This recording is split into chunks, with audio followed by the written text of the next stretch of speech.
Ang ingay mula sa sound system ang bumungad, kay Mikasa nang makapasok siya sa isang sikat na bar. Tara na, friend, nagagalak na sambit ng kaibigang si Patricia, ang nagdala sa kanya sa lugar na ito. Ang ingay naman dito, at amoy usok pa ng sigarilyo, pasigaw na reklamo ni Mikasa habang ibinababa ang suot na skirt. Halos hindi na sila magkarinigan ng kaibigan, dahil sa lakas ng tunog ng musika sa loob ng bar. Ano ka ba? Nandito ka para magreklamo. Nandito tayo para mag-enjoy at para makaalis ka na sa mga negatibong iniisip mo. Let's enjoy the night. Wala nang nagawa si Mikasa nang hinila siya ng kaibigan patungo sa dance floor.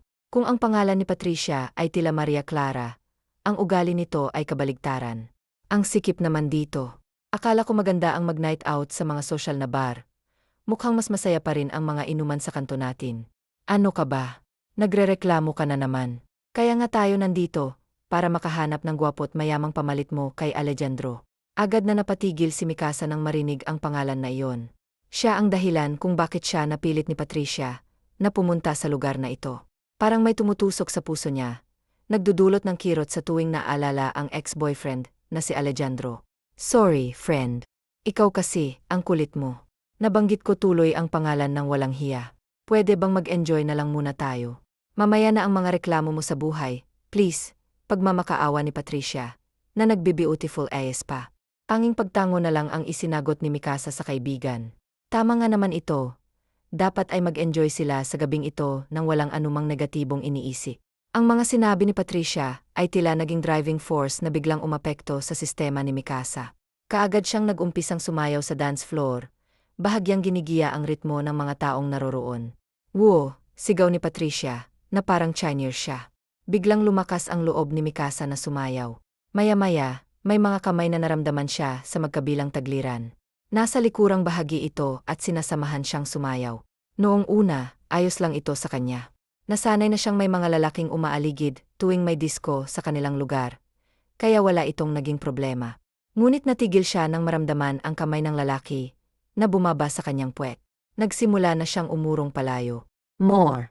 More! Sigaw na tukso ni Patricia nang malingunan siya nito. Marami na itong kasayaw. Ilang segundo ang lumipas at muling naramdaman ni Mikasa ang pagdampi ng mga kamay sa kanyang puwetan. Medyo naiinis na siya, kaya naglakas loob na siyang lingunin ito. Ano ba? Chill. Chill. Binabastos mo na ako tapos gusto mo chill. Bakit? Ano bang pinunta mo rito? Prayer meeting. Sa kasinong hindi babastos sa suot mong yan. Halos makita na ang kaluluwa. Sus. Pakunwari ka pa, nagtatapang-tapangan para mas mapansin. Pero kapag walang tao, parang gusto mo na akong sambahin. Alam ko na ang mga ganyang galawan nyo, hindi mo na kailangang magpanggap para makuha ang atensyon ko. Ano, punta na ba tayo sa lugar ko? Manyak na sabi ng lalaki. Isang malakas na sampal ang ibinigay ni Mikasa sa lalaki. Kapal naman ng mukha mo. Hoy, para malaman mo, hindi lahat ng babae ay patay sayo. Mahiya ka naman. Mabuti na lang at maraming tao sa dance floor, at abala ang lahat sa kanilang mga mundo, dahil sa lakas ng tugtog. Kaya hindi masyadong napansin ang nangyari. Maging si Patricia ay abala rin sa mga lalaking kasayaw nito. Agad na umalis si Mikasa sa dance floor, nag-aalala na baka mapahamak pa siya. Buti na lang at hindi na nag-react pa ang lalaki. Napagdesisyonan niyang umupo sa counter table ng bar at nag-order ng beer. Talagang nawala siya sa mood na sumayaw, dahil sa manyak na iyon.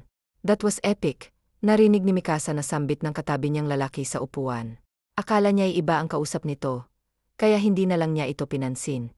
Oh, snobber pala si Miss. Narinig niyang bulong nito sa sarili, habang nagpapalingon sa kanya. Gumiti ito kaagad. Ako ba ang kausap mo? Tanong ni Mikasa, nagtaka. Do you see anyone else here? Pilosopong sagot nito, na nagpatahimik kay Mikasa. I'm kidding. Yes, I was talking to you. Dude. That was really brave of you. Minsan lang ako maka-encounter ng babaeng tulad mo na marunong lumaban. Talaga? Anong klase ba ang madalas mong ma-encounter? Well, bitches. Mahinang sambit nito sabay tumawa ng pek. Hulaan ko, naloko ka na ng mga bitches na sinasabi mo. No. Hindi ito sumagot at agad na lang tumungga sa hawak nitong bote ng beer. Bingo! So, anong kwento mo? Ano bang nangyari? Care to share? I mean, stronger naman ako eh. Mababa ang chance na magkita tayo ulit, at malamang makakalimutan ko rin agad kung ano mang sasabihin mo. Kaya go na, ikwento mo na yan nang may mapaglabasan ka. Natigilan ang lalaki. Nagtaka sandali si Mikasa. Ngunit natawa na lang siya nang mapagtantong medyo green nga ang huling sinabi niya. Well, wala namang masyadong drama. Pinagpalit niya lang ako sa so-called best friend ko. Ouch! Ang sakit naman yan. Yeh, right. I didn't know they were having an affair behind my back. Matagal na pala nila akong niloloko. Mabuti na lang at nahuli ko. Bakit? What? Bakit ka niloko? Mas gwapo ba sa'yo? Mas mayaman, diretsahang tanong ni Mikasa. Sabay tinignan ang lalaki mula ulo hanggang paa. Gwapo ka naman at mukharing mayaman. Kaya malamang mas pinili siya ng so-called best friend mo. Well, hindi naman sa pagmamayabang. Pero ang laking lamang ko doon. Mas gusto lang siya ng pamilya ng ex-girlfriend ko. Another ouch. Hindi pala boto sa'yo yung pamilya. Bakit kaya? Hindi ko alam. Siguro dahil mas close sila. Childhood friends kasi sila. Dahil sa ex-best friend ko, nagkakilala kami ng ex-girlfriend ko. Aray, ang complicated naman yan. Yeh, it is. Ano naman ang kwento mo? Pinagpalit din ako, ayon sa anak ng boss niya. Ang funny, no? Sinayang yung 5 taon namin. What? 5 years? Ang tagal nun. Ikaw, ilang taon na ba kayo? Well, matagal na kaming magkaibigan. Pero officially together for 2 years. Matagal-tagal na rin. So ayun nga, pinagpalit niya ako sa anak ng boss niya. Masakit, syempre. Pero iniisip ko na lang na magsisisi rin siya eventually. Ang ganda-ganda ko kasi kumpara doon sa babaeng yon. That's harsh, but I love the spirit. Lumipas ang 1 oras at hindi nila namamalayan na napahaba na pala ang kanilang kwentuhan. Iba't ibang bahagi ng buhay nila ang kanilang naikwento sa isa't isa. May tawanan, katatakutan, iyakan, at kung ano-ano pang mga pangyayari sa kanilang nakaan. It's getting late. Hindi ka pa ba uwi? Biglang tanong ng lalaki na may pag-aalala, sabay tingin sa relo nito. Madaling araw na pala. White, asan na ba yung kaibigan mo? Pwede ko kayong ihatid pa uwi. White, taano mo nalaman na may kasama ako? Ikaw ha, are you stalking me? You're really funny. Mula pa sa unang kita ko sa'yo kanina, nahuli mo na ang atensyon ko. Alam kong magkakasundo tayo, kaya nagdesisyon akong subaybayan ka. Wow ha, hindi ako na-inform na may CCTV na pala na exclusive lang para sa akin. Pero anyways, kanina mo pa pala ako nakita. Bakit hindi mo ako tinulungan doon sa manya? Grabe naman, akala ko pa naman gentleman ka. Biglang sabi ni Mikasa na kunwaring disappointed. Well, I was about to meddle. Pero nakita ko kung gaano ka ka-brave sa pag-handle ng sitwasyon, kaya hindi na ako nakisali. Pinanood na lang kita. Pero don't get me wrong, hindi ako magdadalawang isip na iligtas ka kapag pinatulan ka. Pagtatanggol nito sa sarili. Oy, sush, magdadahilan ka pa. Huling-huli na, pagtataray ni Mikasa, sabay irap na ikinatawa nilang dalawa. Biglang tumunog ang cellphone ni Mikasa. Mikasa, my friend, wala na ako diyan sa barha. Nauna na ako. May kasama kasi akong bagong nakilala na nag-ayang lumabas. Wala na akong nagawa, pero huwag kang magalit kasi hahatakin na sana kita kanina, para sumabay ka na lang sa amin. Kaso nakita kong may kasama kang pugi, kaya diyan ka na lang magpahatid. For sure, may kots naman yan. Baka iyan na yung forever mo. Go girl, ilaban mo na ang bandera natin. Basa ni Mikasa sa text message na natanggap mula kay Patricia. Kahit kailan, loka-loka talaga itong kaibigan kong ito. Oh, anong nangyari sa'yo? Are you okay? May problema ba? Wala, okay lang ako. Liar, sabihin mo na. Hi, kasi yung kaibigan ko na kasama ko, nauna na palang umalis. Iniwan ako kasi may kasama raw ako. As expected. Ihahatid na lang kita. Ay naku, huwag na. Nakakahiya. Woha, sa dami ng naikwento mo tungkol sa buhay mo, ngayon ka pa nahihiya. Isipin mo na lang, kaibigan na kita, at saka madaling araw na. Delikado nang umuwi mag-isa, lalo na't babae ka. Nga, gentleman ka na ngayon ah. O sige na nga, sabi mo eh. Alangan namang magpebeg pa ako.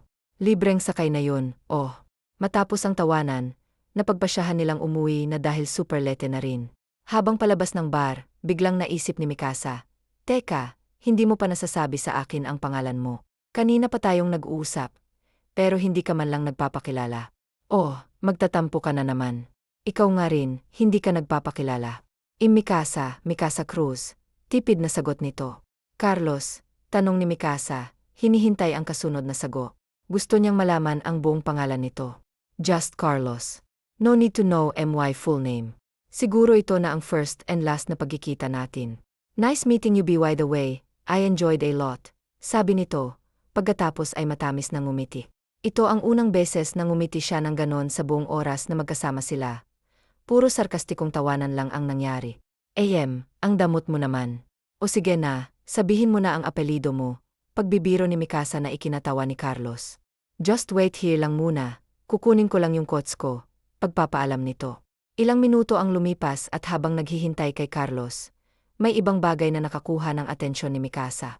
Nandoon ang lalaki kanina, yung manyak na nambastos sa kanya, kasama ang dalawang lalaki na mukhang manyak din.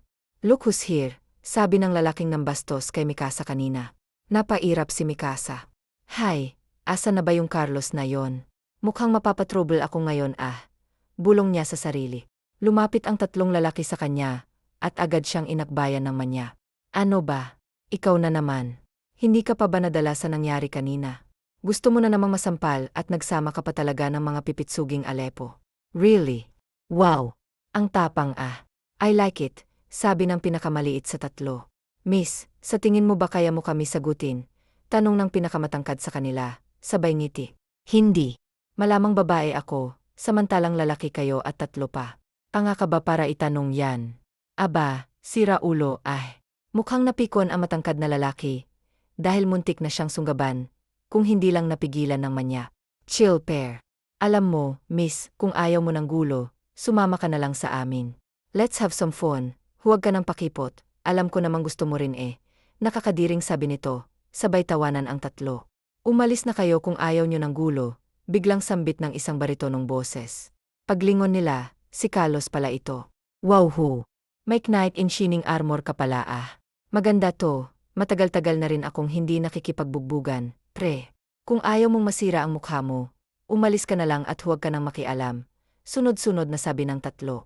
Kung ayaw nyo ring mas masira pa ang mga mukha nyo, kayo na ang umalis, matapang na sagot ni Carlos.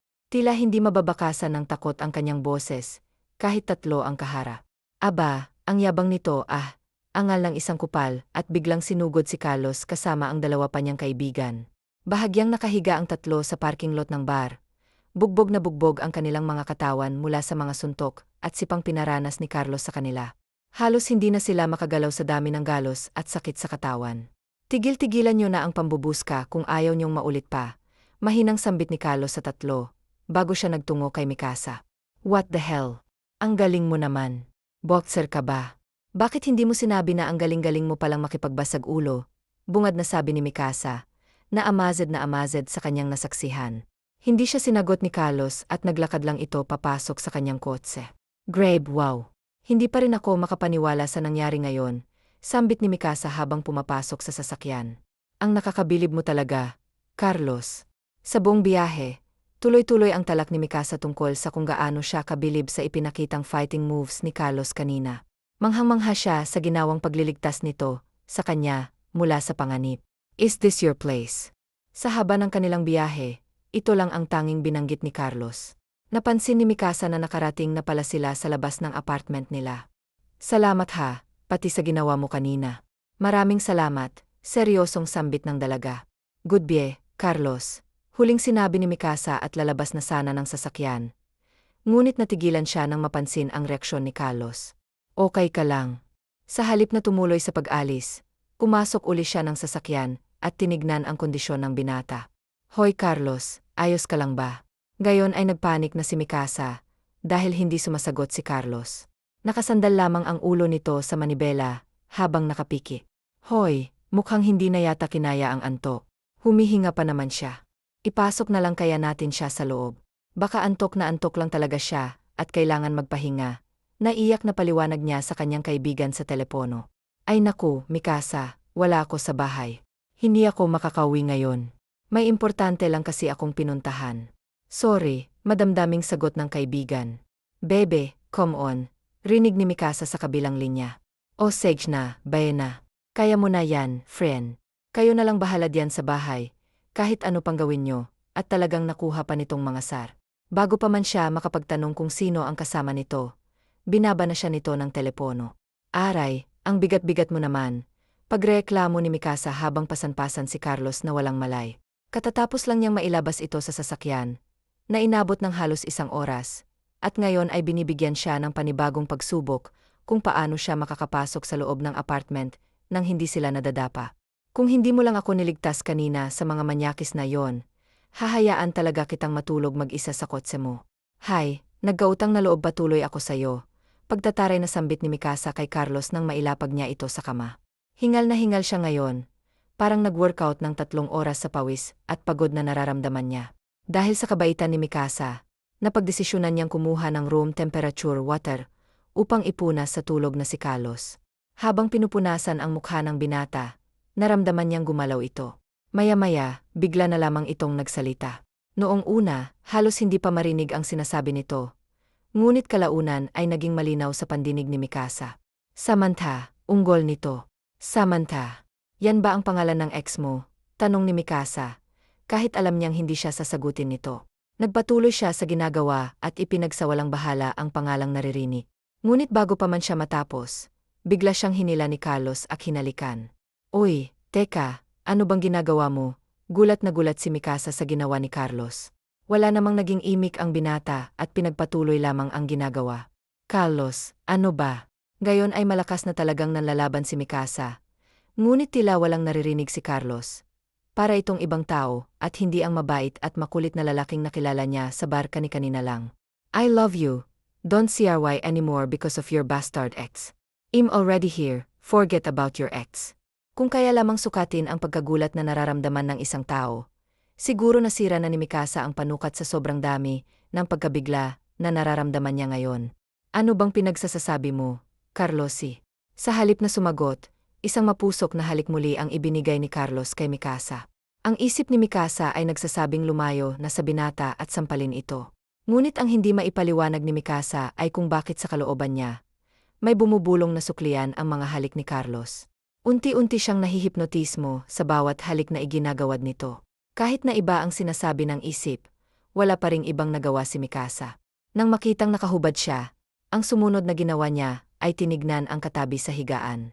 Hindi niya alam kung masisiraan ba siya ng bait o ano nang makitang wala na siyang katabi. Walang Carlos na nakahiga sa tabi niya. Ni anino man lang nito ay wala. Hindi niya mawari kung makakahinga ba siya na maluwag dahil wala ito sa tabi niya ngayon o sisikip ang dibdib niya dahil iniwan siya nito matapos ang mapusok na pinagsaluhan o mahihiya dahil baka panaginip lamang ang lahat ng iyon. Ouch! Daing ni Mikasa nang sinubukan niyang tumayo sa kama. Friend, anong nangyari sa'yo? Okay ka lang ba? Tanong ni Patricia. Nakapapasok lang sa kwarto ni Mikasa at may dalang breakfast. Ang sakit ng buong katawan ko, nahihiya pang sambit niya. Bakit? Ano bang nangyari? Napagod ka talaga siguro ng sobra kagabi. Ano? Biglang sabi nito, habang nanlalaki pa ang mga mata, halatang ng asar. Bakit mo kasi ako iniwan? Kinakabahang tanong ni Mikasa sa kaibigan. Hindi niya pa alam kung paano sisimulan ang pagkukwento tungkol sa nangyari sa kanila ni Carlos. Sorry na. Ito na nga, gumawa na ako ng breakfast para sa'yo. Kahit sobrang nakakapagod bumangon ng maaga, lalo pat lasing na lasing ako kagabi. Peace offering, friend. At saka, para namang hindi ka nasanay na bigla na lang akong nawawala tuwing may gimik tayo. Kaya sige na, sorry na, bati na tayo. Nakangusong sambit ni Patricia, habang sa pilitang ibinibigay kay Mikasa ang pagkain na niluto niya. Ayan na, bati na tayo. Sige na, magkwento ka na, dali. Anong balita sa inyo ni Fafi? Ang poginte jackpot ka. Nang tanungin siya ni Patricia, bigla na namang bumalik sa alaala ni Mikasa si Carlos at ang kanilang pinagsaluhan kagabi.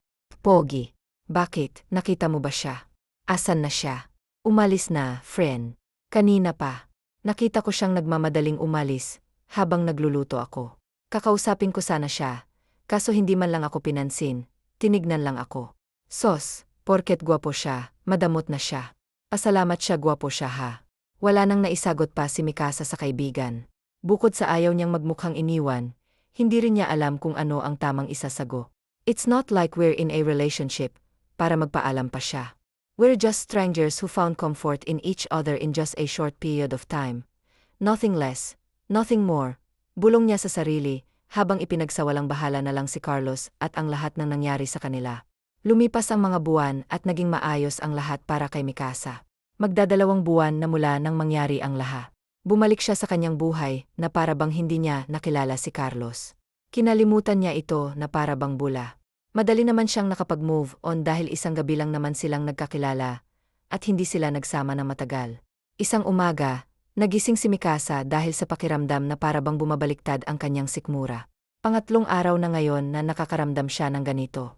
Dali-dali siyang tumakbo patungo sa banyo at nagsusuka. Nung una, akala niya ay dahil lamang sa mga kinakain niya. Ngunit ngayon, mukhang may kutob na siya. Please, huwag naman po sanang ganito. Hiling niya nang matapos sa pagsusuka. Ano? Bungad na tanong ni Patricia nang makalabas siya ng banyo. Hindi alam ni Mikasa kung anong sasabihin. Isang malungkot na tingin lamang ang ipinukol niya sa kaibigan. At nakuha naman agad nito ang gusto niyang ipating. Shocks! Ano na to? Anong gagawin ko? Hindi ko kayang buhayin to, Patricia. Sarili ko nga, halos hindi ko kayang buhayin, tapos ngayon ganito pa. Ano ba naman? Napaupo si Mikasa sa sahig habang umiyak. Kagagaling lang niya kasi sa paggamit ng pregnancy test, at nag-positive ito. May nabuo sa isang gabing pinagsaluhan nila ni Carlos. Gagawan natin to ng paan. Okay, kumalma ka na lang muna. Huwag kang mag-isip ng kung ano-anong negative. Hindi yan makakatulong. Nandito naman ako, Hindi kita iwanan, pag-aalo ni Patricia sa kanyang kaibigan. Hindi ko to kayang buhayin, Patricia. Lalo na't wala naman kaming relasyon ng tatay nito. Isang gabi lang yon, isang gabing pagkakamali. Ipapalaglag ko. Malaki ka na, Mikasa. Alam mo na kung ano ang tama at mali. Alam mo rin sa sarili mo na mali ang iniisip mong magpalaglag. Maawa ka naman sa magiging anak mo. Hindi niya deserve ang ganitong sitwasyon. At saka, nandito naman ako, Tutulungan kitang hanapin si Carlos. Minsan lang magsalita ng seryoso si Patricia. Ngunit alam ni Mikasa na dapat niyang sundin ang opinyon ng kaibigan, lalo na kapag seryoso ito. Sa mga ganitong pagkakataon, si Patricia lamang ang nakakapag-isip ng tama sa kanilang dalawa. Pero hindi ko nga alam ang apelido ng lalaking yon. Paano ko siya hahanapin? Saka paano kung kinalimutan na niya ako? Paano kung hindi na niya ako kilala? Paano kung hindi siya naniwala na kanya to, Patricia? Alam mong ayaw na ayaw kong pinaparamdam sa akin na itinataboy ako. Pero wala ka ng ibang choice. Kailangan mong isantabi ang pride mo para sa bata. At saka, may konsensya naman siguro yang lalaking yon. Kahit pa marami siyang what ifs, sigurado akong tatanggapin niya kayo. After all, alam naman niyang may nangyari sa inyo. Pero kung sakaling maging a-hole siya, sira ulo siya. At tanggalan natin siya ng karapatan sa bata. Tutulungan kitang buhayin yan. Talagang labis ang pasasalamat ni Mikasa na nakilala niya si Patricia. Kahit paluko-luko ito most of the time, talagang maasahan. Lalo na pagdating sa mga seryosong bagay. Wala na kasing mga magulang ang dalawa. Lumaki sila sa bahay ampunan at doon rin nagkakilala. Nang dumating sa wastong edad, at wala pang may gustong umampon sa kanila, napagdesisyonan nilang umalis sa bahay ampunan at magkasamang harapin ang hamon ng buhay. At sa ganitong paan, narito na sila ngayon. Ito na yata, sigaw ni Patricia. Agad namang nabaling si Mikasa sa kapaligiran at bahagyang humingi ng tawad sa mga taong naroon. Nasa internet cafe sila ngayon at hinahanap sa social media si Carlos. Nagbabaka sakaling makita ang buong pangalan ng binata pati na rin ang kanyang pagkatao.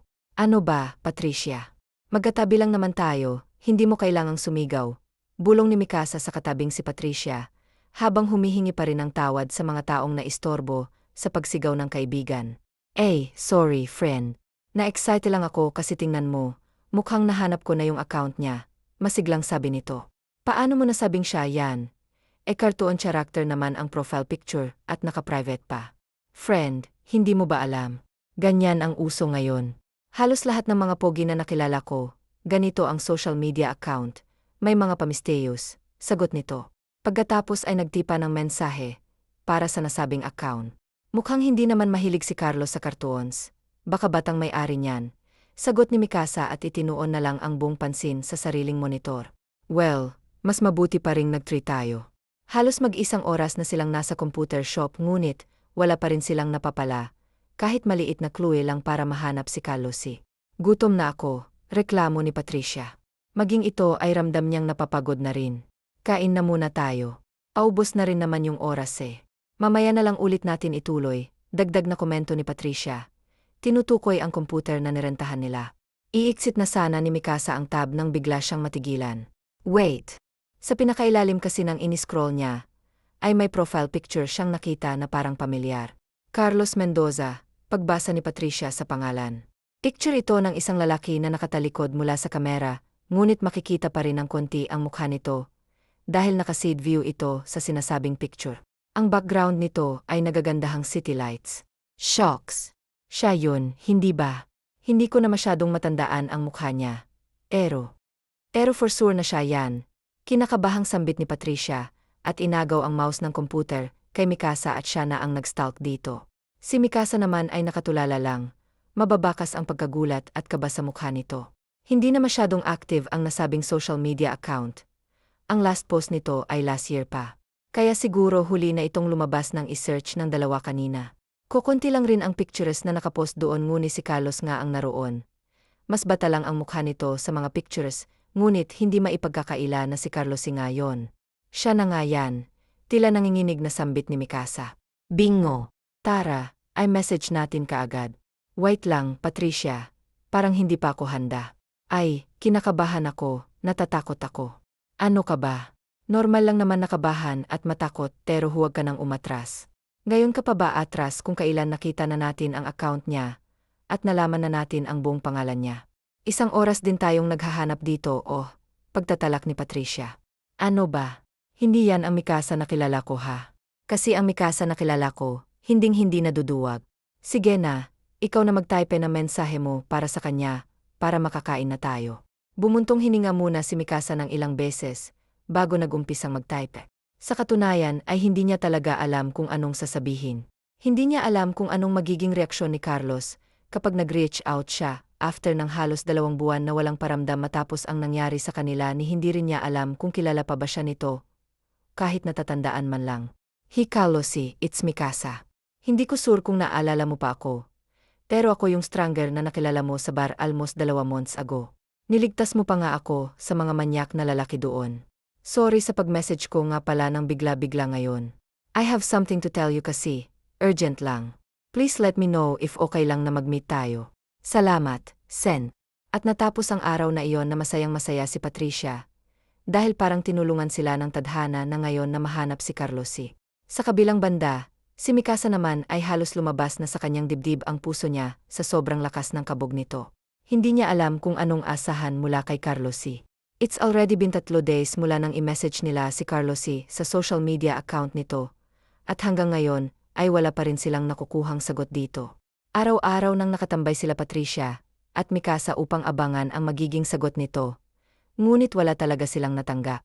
Ang hula nila ay baka hindi na nga ginagamit ni Carlos ang account na yon dahil masyado nang out of date ang mga post doon.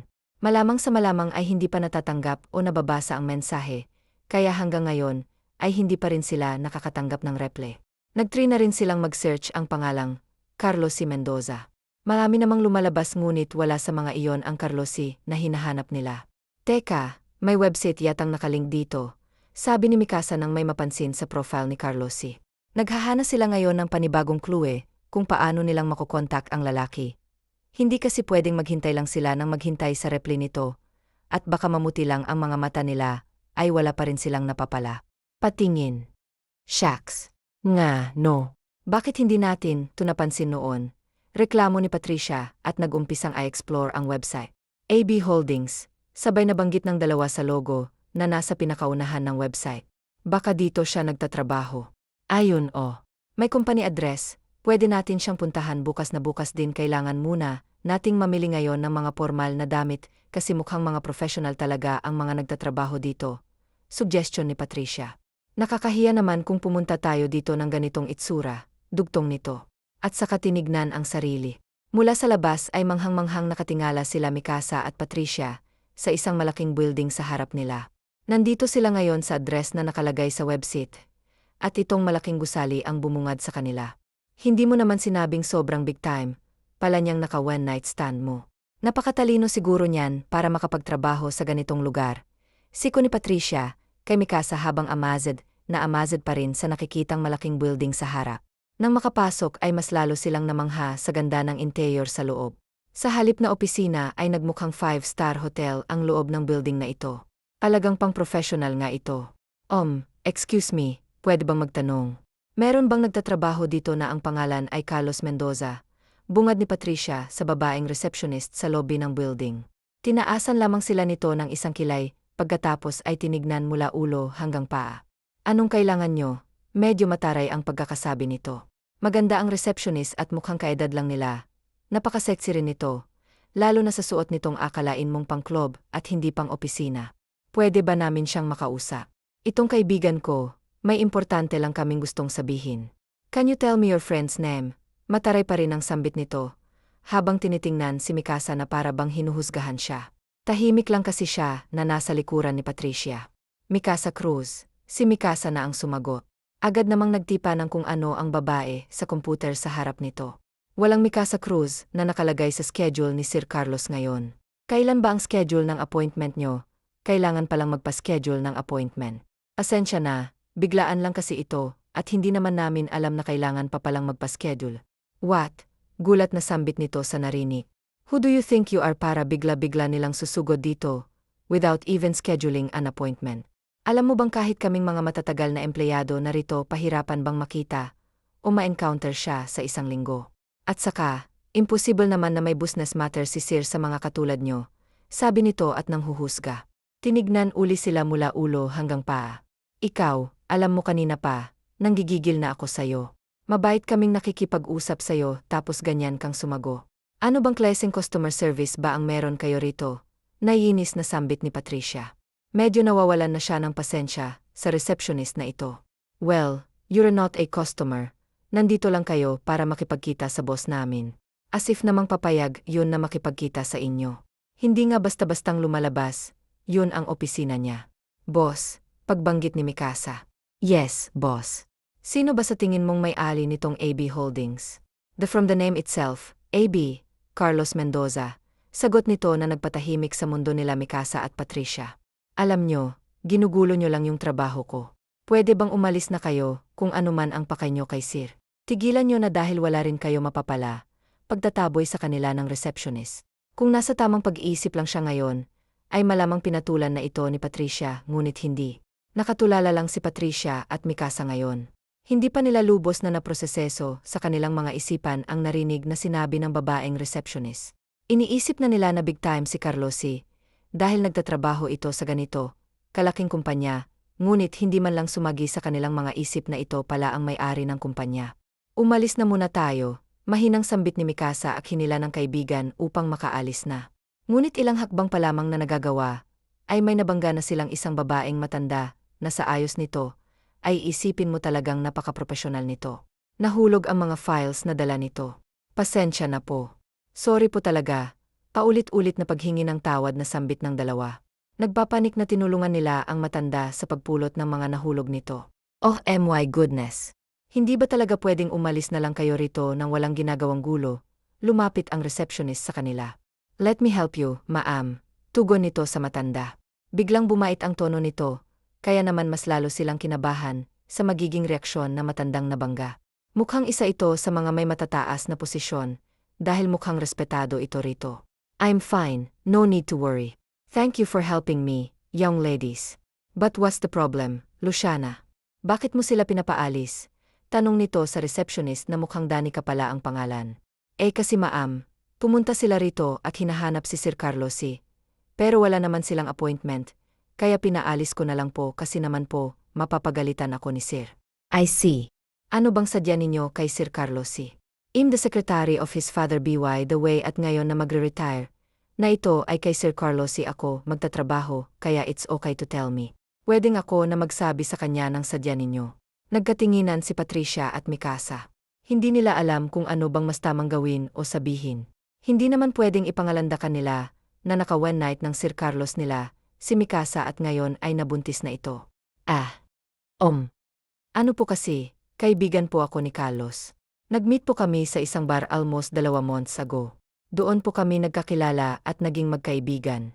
Wala na po kaming communication, but may biglang emergency po, kasi na nangyari. And medyo kailangan po ng tulong niya, kaya po ako nandito ngayon. Gusto ko po sana siyang makausap. Medyo putol-putol na sagot ni Mikasa dahil sa kahihiyaan. Nakita niyang napaismid si Luciana sa kanyang sinabi.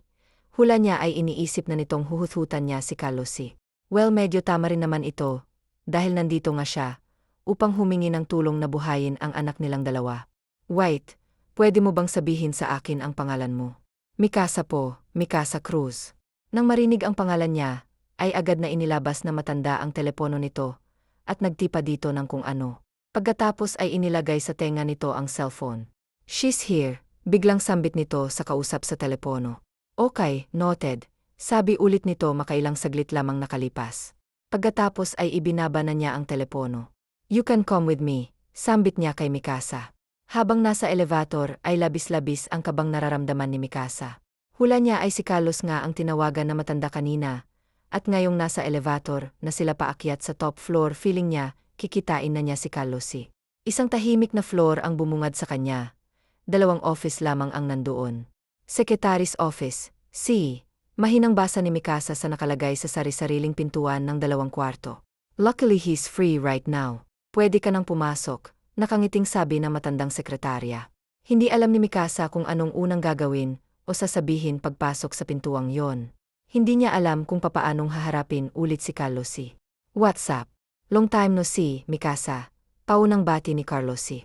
Pagpasok ni Mikasa, ang kanyang atensyon ay nakatuon lamang sa mga papeles sa mesa at pinipirmahan ang mga ito. Please take a seat. Ilang sandaling katahimikan muna ang namutawi sa kanila. Makalipas ang ilang sandali ay natapos na rin ni Carlosi sa kanyang ginagawa at hinarap na si Mikasa. So what brought you here? I'm surprised you found me when I didn't tell you my full name. Amazing tinulungan kasi ako ng kaibigan ko. I see, so what brought you here? Bo. Buntis ako. Ang buong akala ni Mikasa ay sobrang magugulat si Carlosi kapag narinig ang mga katagang iyon ngunit hindi. Hindi man lang nagbagong ekspresyon ito. Maya-maya ay biglang sarkastikong tumawa si Carlosi. Akala ko naman iba ka sa kanila. Do you know how many woman ang sumusugod dito? Lagi saying na nabuntis ko sila. At nangyari, lahat yun tuwing nalalaman nila ang estado ng buhay ko. For what? For money. Of course. I really thought iba ka, okay. So tell me, how much do you need para tumigil ka na sa pagsasabing nabuntis kita? Money isn't an issue to me. You know, kaya tell me. Nagulat si Mikasa sa inakto ng lalaki. Inaasahan na niyang baka pagdudahan siya ni Carlosi. Kaya baka naman nakalimutan ngunit hindi niya inaasahang ganito pala ito. Mata pobre, ibang-iba sa Carlos na nakilala niya doon sa bar. What? Confessed? Oh please huwag ka nang magmaang-maangan. I tried being friendly with you pero binigo mo ako ngayon. Dahil isa ka rin pala sa mga babaeng nagpapanggap makahuthot lang ng pera sa akin, kaya you deserve to meet the real me. This is the real Carlos, not the funny and sweet guy you met months ago. Malditong sabi nito. Ngayon ay malinaw na kay Mikasa ang totoong ugali nito. Isa rin pala ito doon sa mga mayayaman. Kung makaasta akala mo parang binili na nila ang pagkatao mo. Wala akong maalala na may nangyari sa atin. Nagulat na lang ako nang magising nakatabi kita at nakahubad pa tayong dalawa. Akala ko nung una gusto mo lang talaga ako, kaya I let it pass, but now.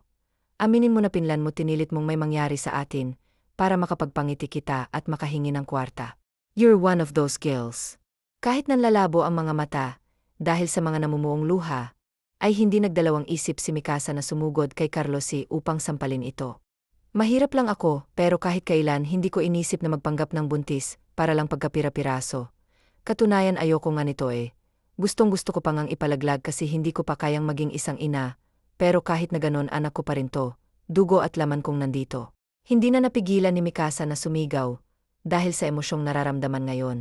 Lumapit lang naman ako sa'yo, para ipaalam na may responsibilidad kang naiwan sa akin. Pero kung ayaw mo di wag kakayanin kong buhayin, tumag-isa. Thanks for proving me how jerk you are. Alis na sana si Mikasa ngunit natigilan siya nang may maalala. Agad niyang sinampal uli si Carlosi sa kabilang pisngi nito. Para yan sa mga masasakit na sinabi mo sa akin na puro naman kamalian. Para ipaalala ko sa'yo, ikaw ang namilit sa akin ng gabing yon. Kasalanan ko't nagpadala pa ako sa sira-ulong katulad mo, kahit puro samantha, ami-ami ng ami. Sigaw ulit ni Mikasa bago tumalikod ay nakitaan niya ng pagkagulat sa mukha si Carlosi. Agad naman siyang hinila ng lalaki, pabalik sa pwesto nito kanina. Anong sabi mo? Wala na akong dapat sabihin pa sa'yo. Aalis na ako. Salamat sa pagpapaalala sa akin na hindi dapat ako pumunta rito at humingi ng tulong sa walang kwentang kagaya mo. Ulitin mo sinabi mo, ikinagulat ni Mikasa ang biglang pagsigaw ni Carlos. Anong Samantha? That's MYX9 ang naalala ko, nung gabing yon ay si Samantha ang kasama ko sa kwarto. Hindi alam ni Mikasa kung anong dapat niyang maramdaman sa narinig. Hindi siya pwedeng masaktan sa isiping pinagkamalan siyang ex nito. Kaya may nangyari sa kanila ngunit, parang may naramdaman siyang kirot sa puso niya, hindi para sa kanya, kung hindi para sa anak niya. Goodness, I'm sorry. Naguluhan si Mikasa nang biglang nagbago ang pakikitungo ni Carlos sa kanya. Para bang may bigla itong naalala. When me and Samantha broke up, ang pag-inom lang ang tanging naging sandalan ko, hanggang sa umabot na naabus ko na ang alcohol, and that's when I started having hallucinations every time I'm drunk, at lahat ng nangyayari, tuwing lasing ako, nakakalimutan ko na. Yung hallucinations ko lang ang naaalala ko. Maybe that's why si Samantha ang naalala ko, nung gabing yon at hindi ikaw. I'm sorry. Lumabas si Mikasa sa AB Holdings building ng medyo, naguguluhan pa. Mixed emotions ang kanyang nararamdaman. Kung kani-kanina na lamang ay grabe ang pagtatalo nila ni Carlos ngayon, ay ihahatid na siya ng isa sa mga driver nito, pauwi upang kunin ang mga gamit niya. Ano ba kasing nangyari? Bakit medyo namumugto ang mga mata mo, friend? Bulong ng kaibigan niyang si Patricia. Of course sasama rin si Patricia sa kanya. Hindi niya naman pwedeng iwan lang itong mag-isa sa apartment nila, saka kailangan niya rin ng sobra ang tulong ng kaibigan ngayon. Nabuntis siya nagkasundo na kasi sila ni Carlos. Pumayag ito na panagutan ng bata. Kahit pa ang nangyari nung gabing yun, ay isang malaking pagkakamali lamang na hindi dapat pang nangyari. Gustuhin man ni Mikasa na huwag kainin ang kanyang pride, ngunit kailangan. Dahil alam niya sa sarili niyang hindi niya talaga kayang buhayin ang mag-isang anak. Kahit pa dalawa sila ni Patricia na kumayod, para sa bata, ay hindi pa rin masisigurado na magkakaroon nga ito ng magandang buhay. She just wants the best for her child. Nagkaroon lang kami ng maliit na pagtatalo. Maliit. Ganyang nabaga ang mga mata mo tapos sasabihin mong maliit. Just please tell me the truth, Mikasa. Ano hindi niya tinanggap yung bata nung una, no? Hindi siya naniniwala. Tanging malalim na buntong hininga lamang na isagot ni Mikasa. Siya ulo pala siya eh. Alam mo bumaba na lang tayo rito kung ayaw niyang panagutan Eddie. Huwag kakayanan naman nating buhayin niyang anak mo na tayo lang. Hindi natin kailangang magmakaawa sa ibang tao. Ayos na.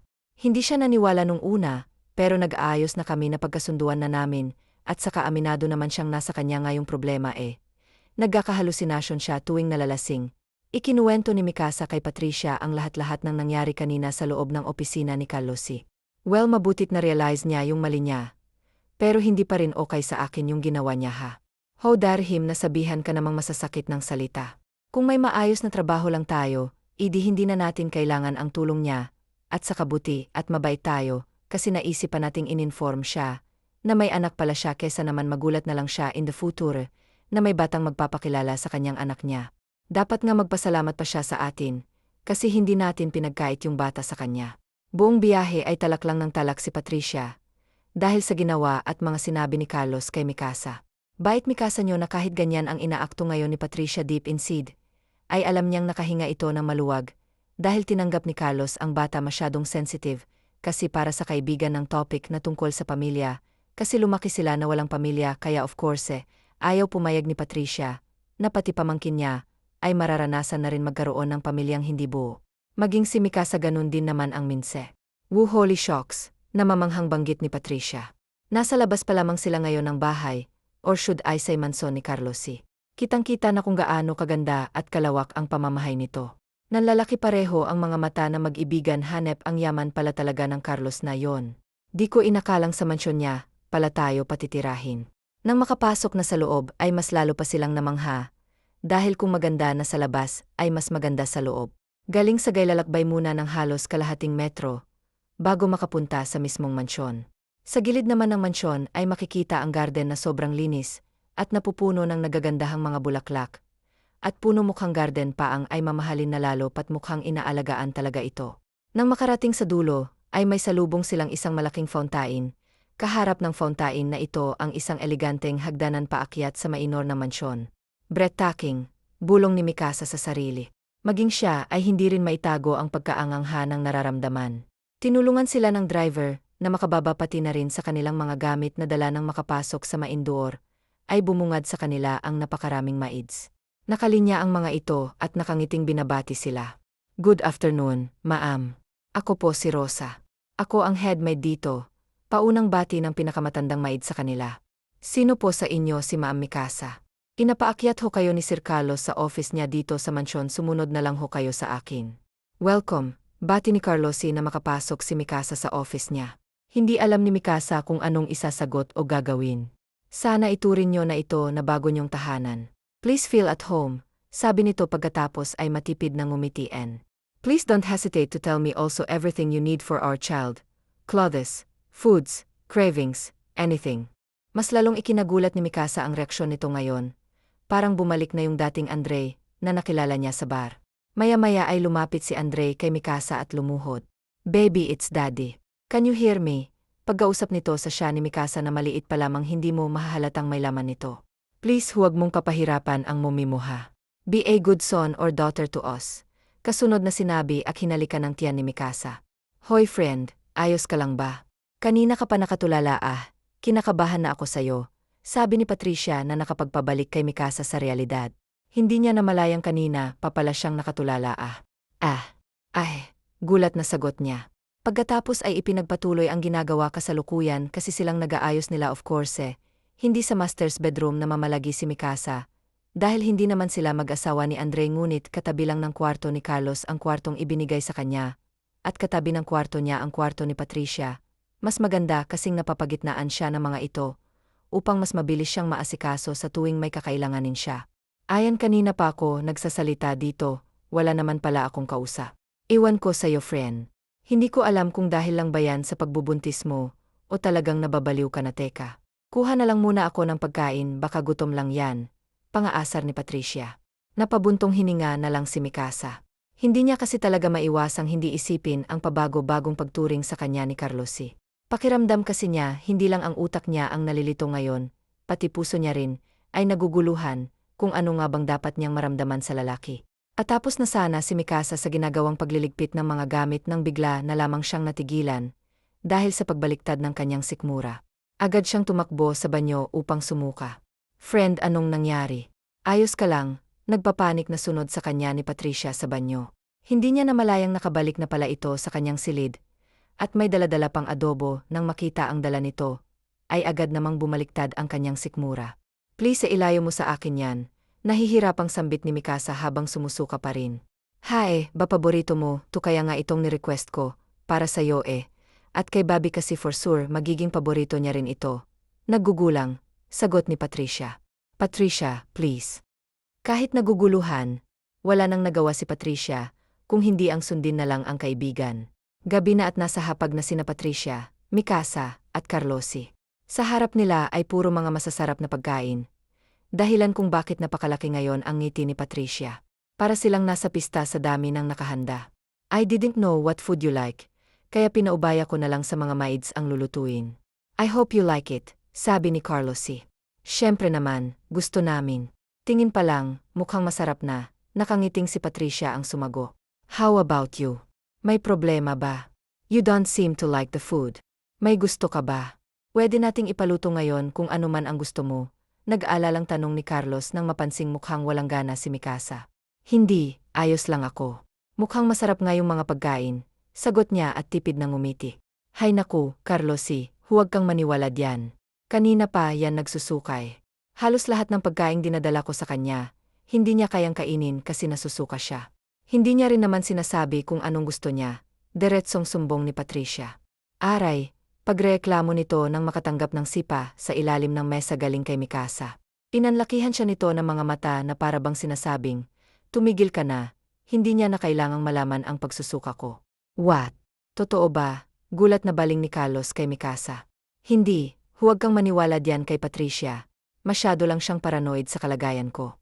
Ayos lang naman ako. Pagdadahilan ni Mikasa ngunit hindi siya pinakinggan pa ni Carlos. Dali-dali na itong lumapit sa kanya. Can we talk? Just us two. Tanging pagtango na lang ang isinagot ni Mikasa rito. Hindi ba sinabihan na kita? Nag-usap na tayo tungkol dito. Hindi ba it's okay na magdemand ka ng kahit na ano, para naman, yan sa batay. Para sa anak ko. Kaya I will give anything that my child needs. Kaya please don't make it hard for us. Nagtatalo na naman si Carlos at Mikasa. Ngayon ay kasalukuyan uli silang nasa loob ng opisina ni Carlos dito sa mansyon. Hindi ko rin naman kasi alam na nagkakaganito pala ang mga buntis. Ayoko lang maging pabigat sa inyo, kaya kayang-kaya kong tiising kainin. Lahat, kahit pa hindi gusto ng sikmura ko. Hindi naman ako mapili sa pagkain nung hindi pa ako buntis. Kaya imsur, kayang-kaya ko namang lunukin yung mga pagkain na inihahanda dito.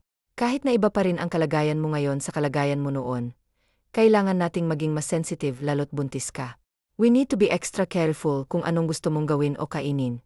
Yan ang masusunod. Why are you suddenly doing this? Biglang tanong ni Mikasa na ikinakunot naman ng noo ni Carlos si. Hindi niya matukoy kung ano bang ibig sabihin ng babae. What? Doing what this? Bakit kanina lang halos ipagtabuyan mo na pati ang anino ko? Naramdaman kong para akong may isang nakakahawang sakit na pinapalayas mo. Then suddenly you're here. Super worried just because I'm not eating. Hindi rin kita megets eh. Sa totoo lang, hindi ko alam kung ano bang tamang iakto tuwing nandyan ka. Naguguluhan ako sa'yo, sa mga pinapakita mo. Well of course, it's MY child. It's MY duty to protect MY child. How can I protect MY child if I am not protecting the mother? Sagot nito na parang isang malaking sampal kay Mikasa. Right, it's only for the child. Mahinang sambit nito na para bang biglang na-realize na magkasama lang sila ngayon ni Carlos, hindi dahil sa nagmamahalan sila, kung hindi dahil lang may responsibilidad ito sa kanya. Huwag kang mag-alala, hindi ko na to ulitin. Kung may kailangan man ang anak ko, magsasabi ako. Lahat-lahat sasabihin ko. Pasensya na sa abala, sunod na sinabi niya. Hindi na niya hinintay pa kung anong isasagot ni Carlos at dere-deretso, nang lumabas sa opisina nito. Ang tanga ko, ang tanga pangako, ang tanga ko para kalimutan kung para saan lang ang lahat ng mga pinapakita niya. Ang tanga ko para hayaan ang sarili kong ma-attach sa kanya.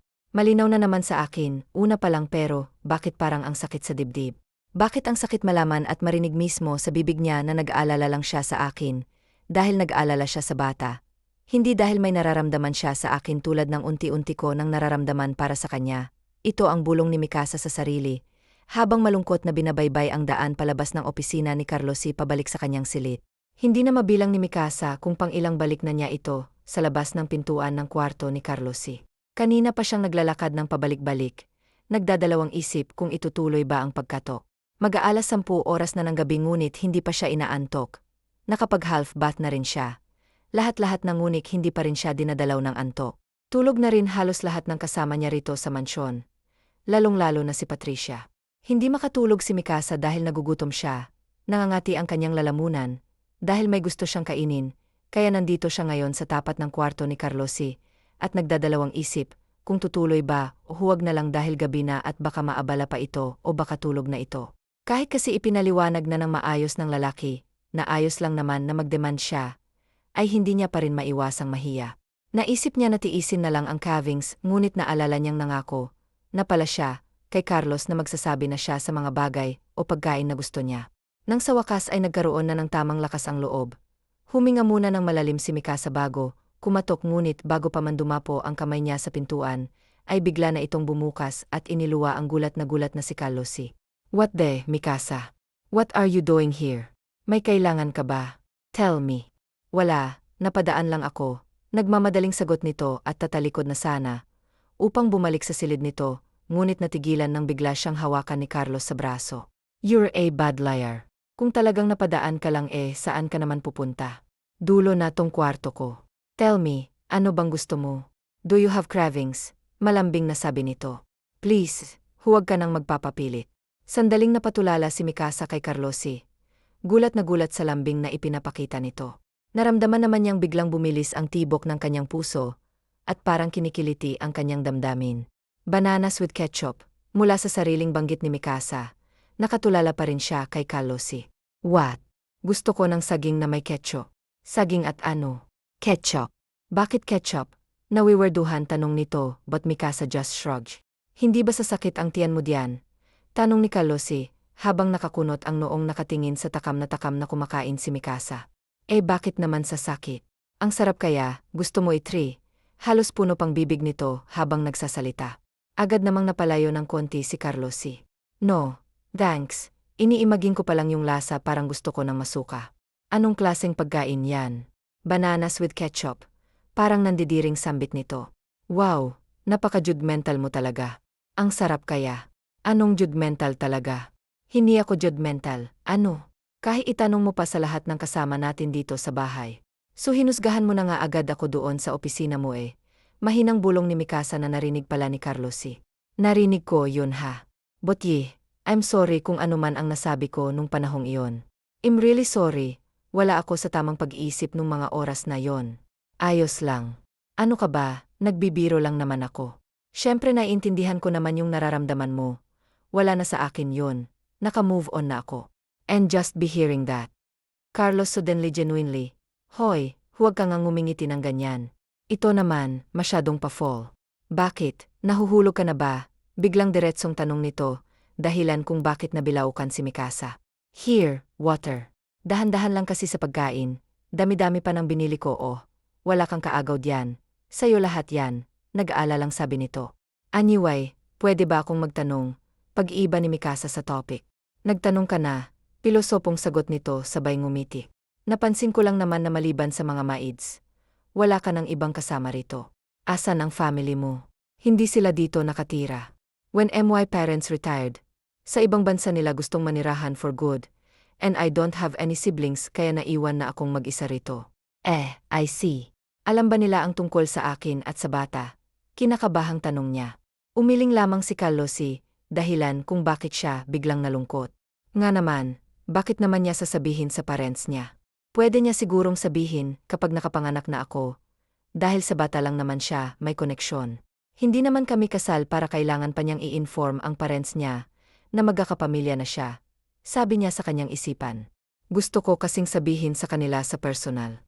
Hihintayin ko muna silang umuwi rito at bumisita para mapakilala na agad kita. Dugtong nito sa sinabi kanina na ikinagulat na malala ni Mikasa. Aha, tanging isang matamis na ngiti lamang isinagot ni Carlos kay Mikasa. Walang balak sagutin ang tanong nito. Sige na, ubusin mo na yan at makapagpahinga ka na bukas. Sabihin mo ulit sa akin ang cravings mo para makabili ako. Gusto kong ako mismo ang bumibili ng lahat ng kailangan ng anak ko. Pwede ka rin namang sumama. That night ended happily for both Mikasa and Carlosi. Kahit papano ay may nararamdaman silang improvement about sa relasyon nila sa isa't isa. Mas gumaan ang kanilang pakiramdam sa isa't isa. Mas unti-unti na rin nilang nakikilala ang isa't isa. Ngunit sa kabila ng lahat ng yon, may kabaring nararamdaman si Mikasa. Dahil sa pagkilala niya ng lubos, kay Carlos ay nararamdaman niya ring lumalalim na ang kanyang nararamdaman para dito. Kinakabahan siya dahil alam niyang masasaktan lang siya sa huli. Months passed by and everything went smooth. Mas lalong naging close sa isa't isa sila Mikasa at Carlosi kumpara noong una silang nagsama sa isang bubong na medyo mailap sa isa't isa. Ngayon ay sobrang magkasundo na sila. Sa katunayan ay mukha nga silang tunay na mag-asawa. Tuwing umagay sabay silang nag-almusal bago umalis si Carlos papuntang trabaho, at sa gabi naman tuwing umuwi ito, ay may daladalang kung ano-ano mang pinapabili ni Mikasa na cravings niya. Sabay rin silang kumakain tuwing gabi. Ito na ang nakasanayan nila. Few months have passed since the day that Mikasa and Patricia moved to Carlos's residence. 5 buwan na rin ang bata sa sinapupunan ni Mikasa at ngayon ay pupunta sila sa doktor ni Mikasa para sa monthly check-up nito. Ngayon na rin malalaman kung ano bang gender ng bata, kaya kasama nila ngayon si Patricia. Ito lang kasi ang unang makakaalam sa kasarian ng bata.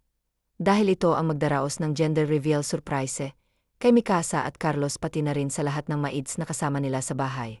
Ayaw pa sanang pumayag ni Mikasa dahil hindi naman daw kailangan ng party kapag nalaman ang gender ng baby. But of course Carlos insisted. Kinampihan rin ito ni Patricia for the first time, kaya wala na siyang nagawa.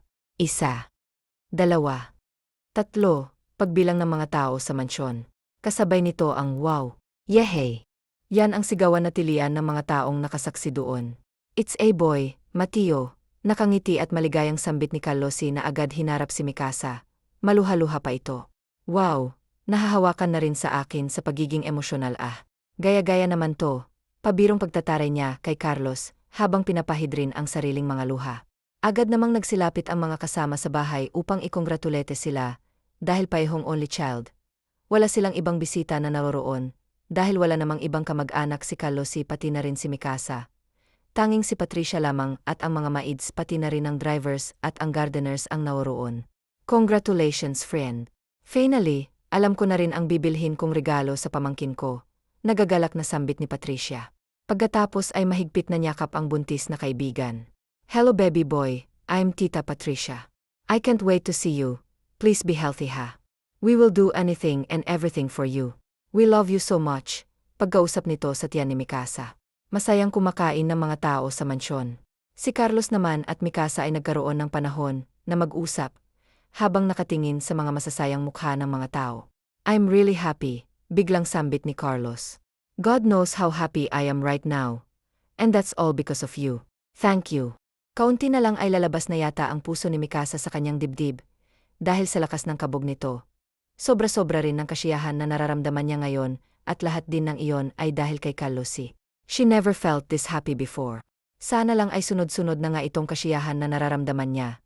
Sana huwag itong bawiin sa kanya dahil hindi niya alam kung anong gagawin kapag binawi ang mga ito. Parang mas maganda to, komento ni Mikasa. Nandito sila ngayon ni Carlos sa isang mall at namimili ng mga damit at iba pang gamit na kakailanganin ng kanilang baby. Ayaw niya nga sanang pumayag na sumama si Carlosie dahil may trabaho ito ngunit nagpumili talaga ito. Excited pa nga. At dahil ayaw ni Mikasa na masira ang excitement nito, ay pumayag na lang din siya. I think mas maganda to. But why not bilhin na lang natin to lahat? Suggestion ni Carlos. Medyo magkaiba kasi sila ng taste ni Mikasa pagdating sa mga damit na susuotin ng kanilang magiging anak. Hindi pa man nakakasagot si Mikasa ay kinuha na ni Carlos ang mga damit at dinala sa counter. Wait for me here, sabi nito bago umalis. Alam na talaga ni Carlos ang ugali ni Mikasa. Kilalang-kilala na siya nito. Alam nitong hindi siya papayag na bumili ng sobrang damit, kaya inunahan na siya nito. Wala nang nagawa pa si Mikasa kung hindi ang maghintay na lamang dahil nasa counter na si Carlosie. Habang naghihintay ay tumunog ang cellphone ni Mikasa. May tumatawag. Akala niya ay si Patricia lang ito, kaya agad niya itong sinagot nang hindi man lang tinitignan kung sinong caller. Wala naman kasing ibang tatawag sa kanya, kung hindi si Patricia at Carlos silang. Mikasa, rinig ni Mikasa mula sa kabilang linya, na dahilan ang biglang pagkatigil ng kanyang mundo halos. Ilang buwan na rin ang nakakalipas mula nang huli niyang marinig ang boses na ito. Kung hindi pa nga ito tumawag ngayon, ay baka tuluyan niya na ring nakalimutan ang tinig nito sa nagdaang ilang buwan na nakatuon lang ang buong atensyon niya sa magiging anak niya at kay Carlos. Ni minsan ay hindi sumagi sa isip niya ang taong ito. Alejandro, tipid at kinakabahang sagot niya. I missed you. Isang nakakabinging katahimikan lamang ang kanyang narinig matapos banggitin ang ex-boyfriend niyang si Alejandro, ang mga katagang yon. Kung dati ay ilang beses niyang inaasam-asam na marinig muli ang mga katagang yon mula kay Alejandro, ngayon ay halos mamatay na siya sa kaba. Kaba para sa magiging reaksyon ni Carlosie. Nang hindi siya sumagot ay nagsalitang muli si Alejandro. Nabalitaan kong buntis ka. Hindi mo alam kung gaano ako kasaya nung malaman ko yon. Pumunta ako kaagad sa inyo, pero wala na kayo doon at narealize ko na hindi pwedeng masaya lang ako. Narealize ko na dapat maghanap muna ng perang pangsustento sa inyo bago ako magparamdam uli kaya hindi ko na muna kayo agad hinana. And guess what? I already have money. Kayang-kaya ko na kayong buhayin ngayon. I'm really sorry if it tusulong para magparamdam sa inyo. Please hayaan nyo akong bumawi sa inyo ng anak ko. What? Naguguluhang tanong niya. Ano bang pinagsasasabi mo, Alejandro? Hindi ikaw ang ama ng anak ko. Yes, I am. Narinig ko rin ang balitang isang mayamang negosyante daw ang nakabuntis sa'yo. Pero paano naman mangyayari yon? Mas naunang may nangyari sa atin, di ba? May nangyari sa atin bago tayong naghiwalay at nakilala mo yung lalaking yon a few days pagkatapos nating maghiwalay, kaya obviously ako ang ama eh. Hindi. Katawan ko to. Ako ang mas nakakaalam at saka, bakit ka pa ba bumalik sa buhay ko? Di ba pinagpalit mo na ako? Alam mong ginawa ko lang yon para mapromote sa trabaho. Sinabihan na kita, di ba? Ba na maghihintay ka lang at ako nang bahala sa lahat. Ikaw naman kasi hindi rin makapaghintay. Iniisip mo na agad na nag-chat ako o bakit hindi. Ba-chatting din ang tawag doon SAT. Mikasa sa personal tayo, mag-usap meet me. Alam mo na kung saan ako, hahanapin basta ito lang ang tatandaan mo, mahal pa rin kita, at gagawin kong lahat upang mabawi katanganan ko. Nanginginig ang buong katawan ni Mikasa. Matapang ang tawag na yon. Confident naman siya na si Carlos lang ang ama ng dinadala niya, ngunit, dahil sa mga sinasabi ni Alejandro, ay hindi niya maiwasang mag-overthink, dahil may point ito. Totoong may nangyari nga sa kanila 5 araw, bago may nangyari sa kanila ni Carlosie. Dahil 2 araw lamang ang pagitan ng breakup nila ni Alejandro, at ang gabing nakilala niya si Carlos sa bar. What's wrong? What happened? Nag-alalang tanong ni Carlos. Tapos na pala itong magbayad, at hindi man lang namalayan ni Mikasa na nakalapit na pala ito. Kasalukuyang nasa loob ng kotse si Carlosa at Mikasa pauwi na sila sa mansyon. Habang nagmamaneho, hindi mapigilan ni Carlos na mag-alala kung napano si Mikasa dahil kanina pa ito nakatulala at mukhang wala sa sarili sa sobrang lalim ng iniisip. Please tell me what's wrong. I'm worried, Mikasa. Bahagyang pagtawag niya sa pangalan nito. Mukhang hindi rin kasi naririnig ni Mikasa ang una niyang sinabi. What? I'm fine, I'm sorry, may iniisip lang ako. Don't worry about me. Ayos lang ako. Hindi satisfied si Carlos sa naging sagot nito, kaya naman itinabi niya muna ang sasakyan upang kausapin to. I know something's wrong but hindi kita pipilitin na magsabi sa akin kung ayaw mong sabihin then it's fine. I respect that but please always remember that I'm always here. Huh? You can tell me anything. I will listen. I will help you with anything that's bothering you. I'm always here, kakampi mo ako. Gustong umiyak ni Mikasa sa mga naririnig mula kay Carlos. Gustong-gusto niyang magsumbong dito ngunit natatakot siya na baka pati ito ay mag-overthink na rin na baka pati si Carlos ay hindi na siya paniwalaan. Natatakot siya sa magiging reaksyon nito. Hindi niya alam kung magiging totoo pa ba ang sinasabi nitong I'm always here kapag nalaman nito kung ano bumabagabag ngayon kay Mikasa. How about John? Suggestion ni Carlos. Parang ang common naman gusto ko yung unike. Sabi ni Mikasa. 4 oras na ng hapon at nandito silang dalawa ngayon sa garden na mansyon na mimili at nag-isip ng ipapangalan para sa kanilang baby na pag-usapan na nila kahapon pa lang na mag-uusap sila ng ilang oras upang mapagkasunduan ang ipapangalan sa kanilang anak, kaya naman maagang umalis sa trabaho si Carlos para sa araw na ito. Meteo. Common pa rin. Hindi ko naman inakalang ganito pala kahirap mamili ng pangalan. Paano ba naman kasi lahat ng pangalang sinasabi mo, puro common names lang wala ka talagang taste, para ka lang nagpangalan ng laruan o ng pet mo Grabe ka naman sa akin malay ko, ba hindi ko naman alam kung anong mga gusto mo, alam ko na Ali. What? Common rin naman yan at sa katunog pang babae, Andre plus Mikasa equals Ali. Pag-explain ni Mikasa agad naman niyang naramdamang sumipa, si Ali sa tiyan niya sumipa siya. It only means na nagustuhan niyang naisip ko, okay from now on your name. Is Ali pag-ausap niya sa tiyan niya. Sa pangalawang pagkakataon, ay nakaramdam muli si Mikasa ng sumipa, ulit siya gusto niya talaga yung pangalan niya. Hawakan mo nga tapos sabihin mo yung namin niya. Nagagalak na utos niya, kay Carlos na ginawa rin naman agad nito. Ali, tipid na sambit ni Carlos habang nakahawak sa tiyan ni Mikasa nang maramdaman ang munting paggalaw nito, na para bang sumipa ay nagulat siya. Pero hindi maitatago sa mukha ni Carlos ang sayang nararamdaman. It's real, sumipa nga siya. He likes the name, namamanghang sambit niya. It's already been a week magmula nang tumawag si Alejandro, at wala pang sinasabihan si Mikasa ang tungkol dito, kahit sa malapit na kaibigan niyang si Patricia. Ang buong akala niya ay kukulitin siya nito, at tatawag ito araw-araw ngunit hindi na ito nagparamdam matapos ng unang tawag na iyon.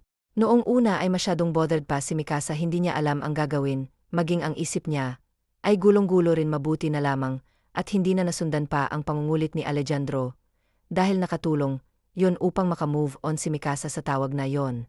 Ngayon ay hindi na rin niya masyadong naiisip ang tungkol doon, at dahil doon ay napagdesisyon niya na ring labanan ng takot, haharapin niya si Alejandro, at mag-usap sila, lilinawin niya na wala na talaga itong papel sa buhay niya at maging sa buhay ng anak niya.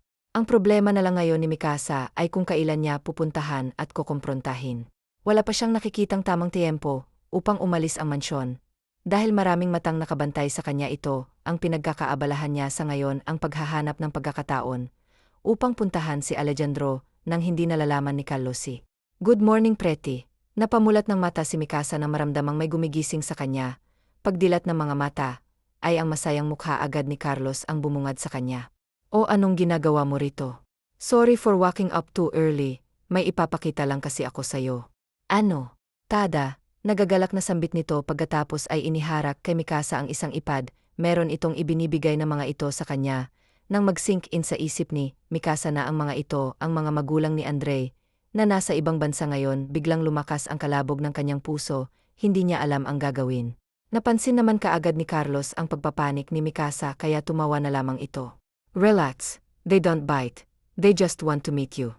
Good morning po. Ako po si Mikasa Cruz. Nice to meet you po. Nice to finally meet you, bati niya. Yuay pasensya na kung sobrang aga ka naming ginising nag-out of town, kasi kami, at kakauwi lang namin. And we can't wait to meet you kaya tumawag na kami agad kay Carlosi pagkawi namin pasensya na. Pagpapaliwanag ng ina ni Carlosi. Naku wala pong problema, okay lang po ganitong oras rin naman po ako, gumigising usually, at gusto ko rin po kayong makilala. By the way son, bakit sa ibang kwarto natutulog ang asawa mo, kahit naman hindi pa kayo kasal pwede namang magkatabi kayong matulog ah. Hirit naman ang ama ni Carlosi. Nagula si Mikasa, hindi alam ang sasabihin, hindi pa pala na ipaliliwanag ni Carlosi ang tungkol sa sitwasyon nila, na wala silang relasyon, at ang nangyari sa kanila ay isang pagkakamali lamang. Nakuryos tuloy si Mikasa kung ano bang mga pinagsasasabi ni Carlos tungkol sa kanya. Dahil nabanggit ng mga magulang nito, na madalas daw magkwento si Carlosi ng tungkol sa kanya. Ikinagulat niya rin ang isiping ito. Bakit naman kasi ikukwento siya ni Carlosi sa ibang tao, lalong-lalo na sa mga magulang pa nito. Hindi na rin nagtagal pa ang video call, may panibagong adventure na susubukan pa kasi ang mga magulang ni Carlosi ngayon tumawag lang talaga ang mga ito. Dahil gusto na nilang makita si Mikasa kahit na sa video call man lang at tumawag rin lang sila.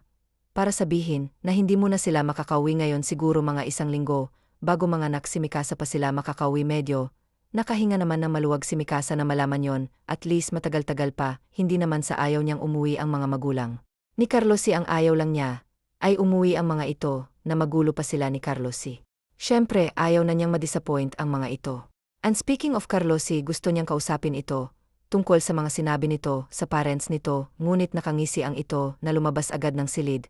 Kaya hindi na siya nagkaroon muli ng pagkakataon upang kausapin pa ito. Napagdesisyonan ni Mikasa na maligo na lang muna at mag-ayos ng sarili, bago lumabas at kumain pagkabukas ni ng pintuan, ay ang mga nagkalat na rose petals sa sahig ang bumungad sa kanya. Kahit na nagtataka ay sinundan niya pa rin ang mga ito, dinala siya nito sa garden ng mansyon, pagtapak pa lang niya sa loob ng garden, ay may narinig kaagad siyang tumunog na isang romantic song. Gulong-gulo na siya ngayon ngunit pinagpapatuloy pa rin ang pagsunod sa mga rose petal sa sahig nang makarating sa gitnang bahagi ng garden. Kahit malayo, ay kitang-kita niya pa rin si Carlosi na nakatayo sa unahan nakatalikod ito sa kanya, at nakasuot ng formal attire. Nang humarap ito, ay may daladala itong isang buke ng red roses, nakangiting lumapit si Carlos sa kanya.